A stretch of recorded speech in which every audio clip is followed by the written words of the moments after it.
Butler gave birth to a Bantam baby, and they named the child Jeep Willy. My name's Double AP. This is another episode of Yinzology, the study of all things Pittsburgh and the science of Western PA, and this is the 12th annual Bantam Jeep Heritage Festival in Butler, PA.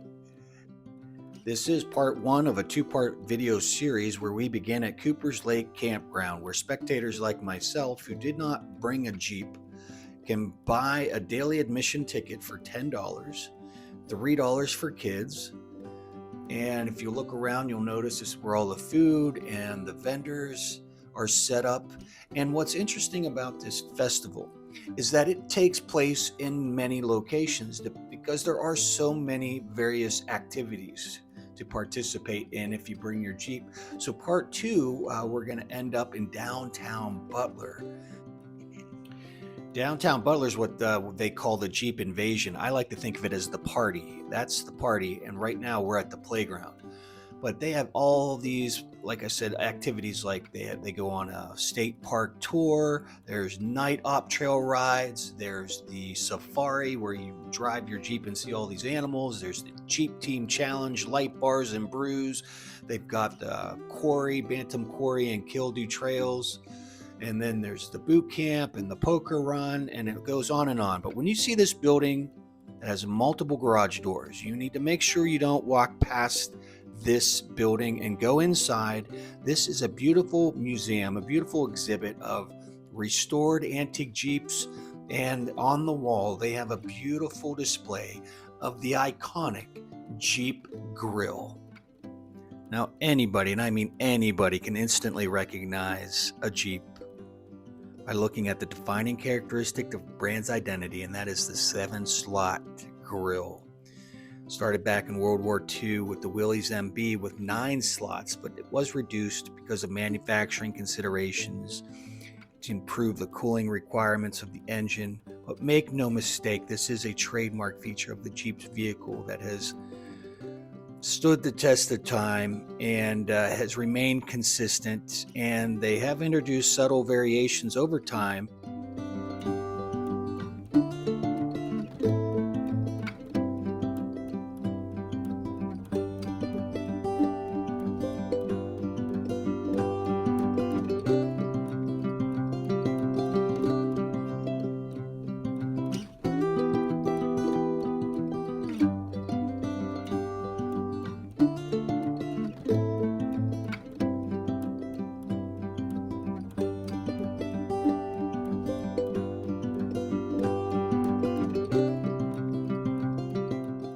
Seems like just about every kid in the 1970s had a hitch and haul being pulled by a Jeep, whether it was a horse trailer, motorcycle, or a trailer like this one, mobile home, or a boat.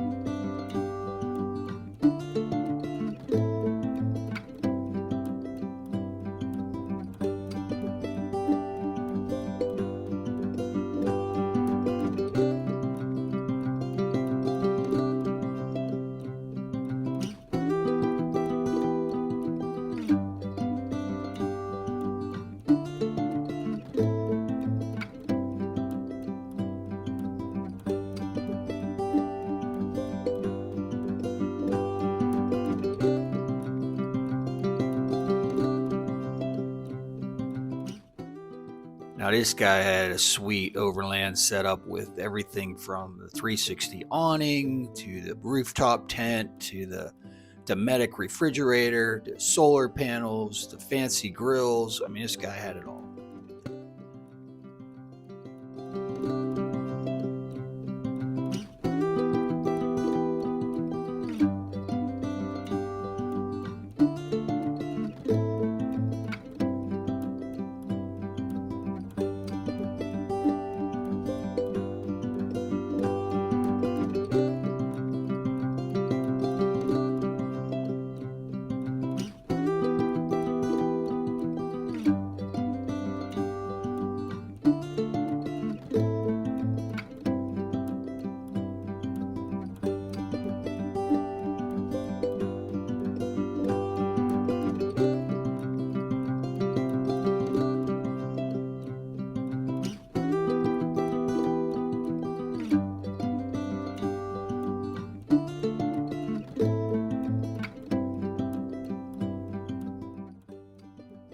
Now, Jeeps, as we all know, have made numerous appearances in all kinds of movies over the years, showcasing their off-road capabilities and their rugged appeal.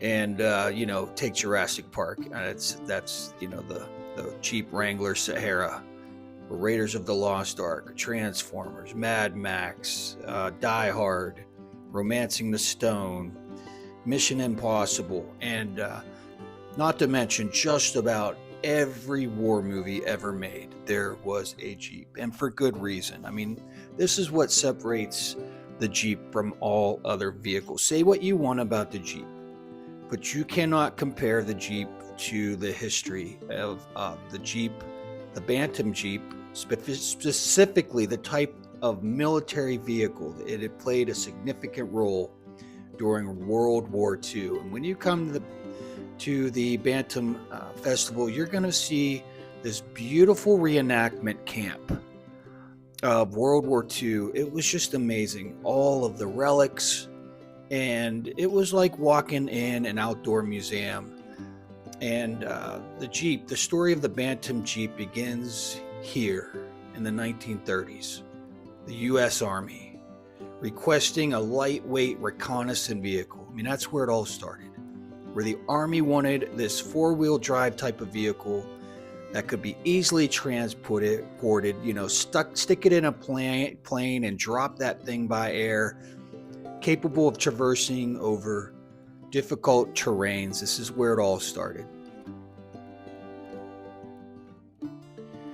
Now, the Bantam Reconnaissance Car, as it was known, the BRC, it proved to be promising.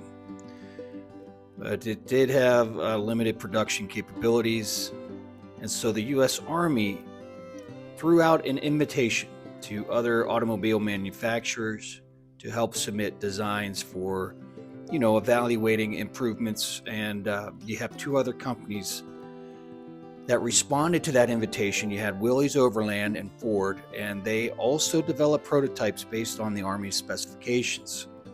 Now, ultimately, the Willys Overland design, known as the Willys MB, was chosen as the standard vehicle for production due to its superior engine, technical features. However, the Bantam BRC played a crucial role in the development of the final design. And so the Bantam design is what heavily influences the Jeep, the overall concept and the characteristics of when you see a Willy MB. And although the Bantam Car Company didn't produce a large number of these vehicles for the war effort, the BRC's contribution, you cannot deny the significant contribution in terms of design and innovation. It just laid down the foundation for the Jeep, and here we are. We see some beautiful restored Bantam Jeeps, BRC vehicles, and they are considered historically important, and they are highly sought after by collectors and enthusiasts because of their unique place in automotive history.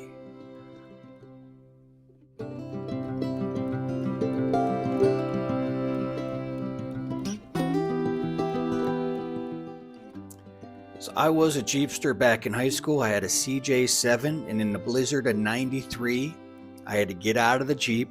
I would have to lock the hubs on the wheels. Then I'd get back in the Jeep and I'd push the clutch in. Then I'd have to shift 4 high or 4 low, and off you go. And it was impossible before the internet to find parts. It's one reason why I sold the thing. But here at the festival, you can explore and purchase a wide range of Jeep-related products and accessories. That includes aftermarket parts, used parts, off-road equipment, or an oil can or Michelin Man.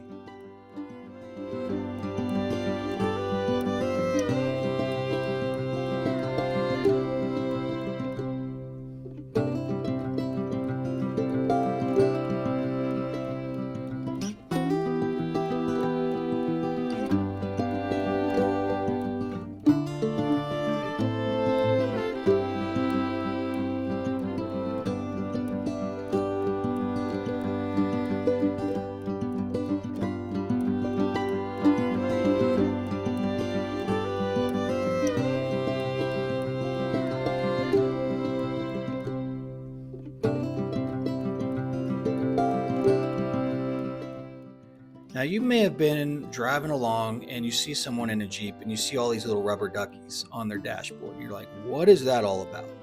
Well, it actually is a great story about one woman who's originally from Canada, and she lived in Alabama, and during COVID, she had to go back home to Canada. And I didn't know this, but Canadians didn't like Americans coming to Canada during COVID. And the guy saw her Alabama plates in Canada, and he's like, I don't know, I think he attacked her or something, and she's okay.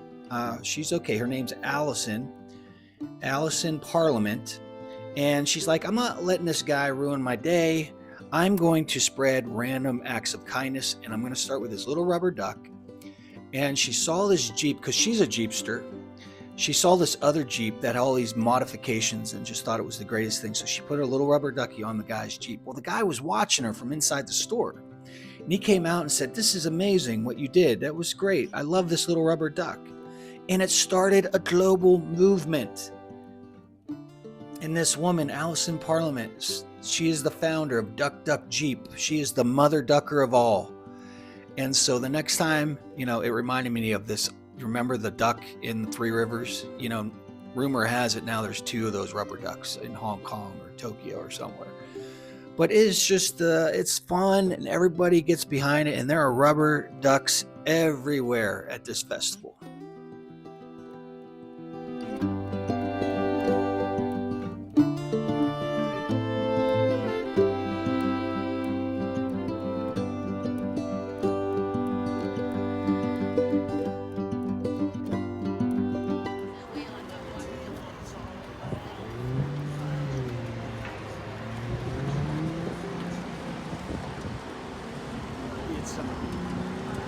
Come on. Come on. Come on, you're going.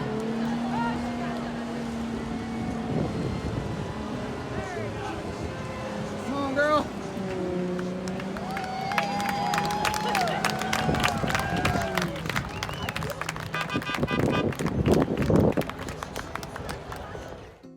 So this is one of the Trail Challenge obstacle courses, the playground that we were talking about. And last year, the mud pit wasn't really exciting. No one wanted to do it because it wasn't much of a challenge. Everybody was getting through the mud pit. But this year, the mud pit was really challenging. And so everybody wanted to test their skills. And it was a lady by the name of Wendy and her orange 1950 CJ3A Jeep that was the first one to make it through the mud pit.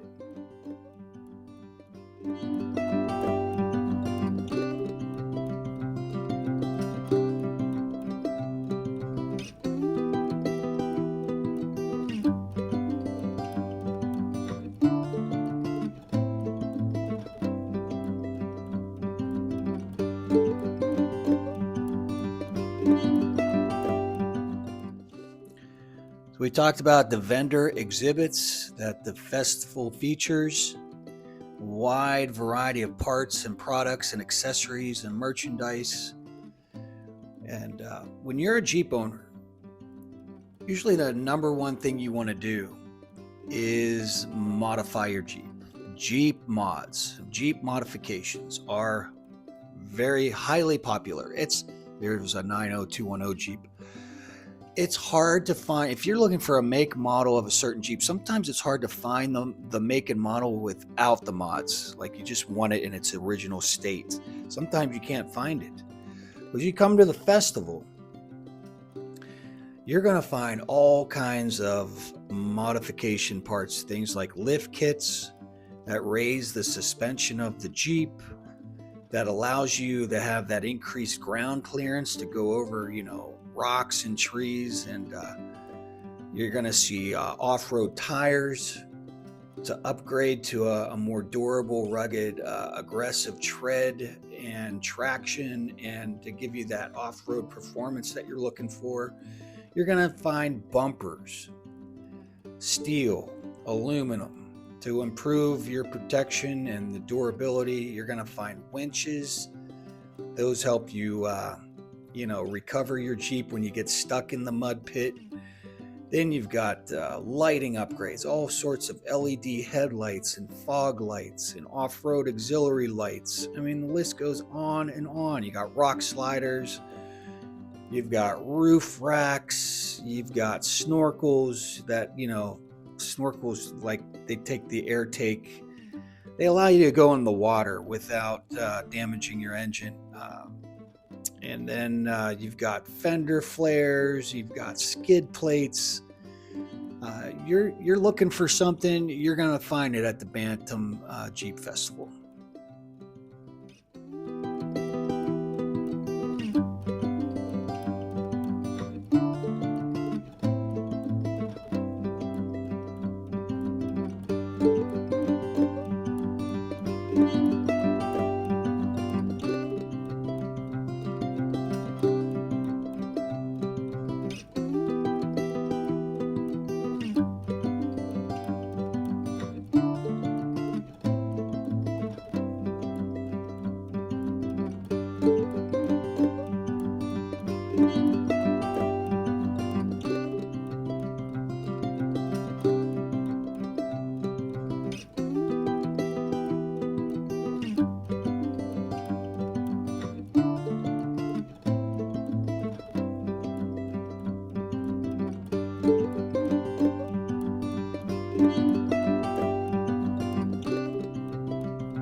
We hope you've enjoyed this part 1 introduction into Jeep life, community, and what it's like to be a Jeepster. Looked at the history, we looked at the obstacle course and some of the trail rides, and talked about some of the workshops and seminars, and about the swap meet and vendor area where both spectators and participants can buy, sell, or trade Jeep parts, accessories, memorabilia. You've got the food, you've got Jeep related products, the showcase, and most importantly, it's about community, where the online discussions can actually come together face to face and socialize and say, hey, how's your build coming along? What kind of mods have you been working on? Hey, can you give me some restoration tips? Hey, it's just good to see you and put a face to a name. That's why people love coming to the Bantam Jeep Festival. Hope you join us for part 2 as we head over to downtown Butler.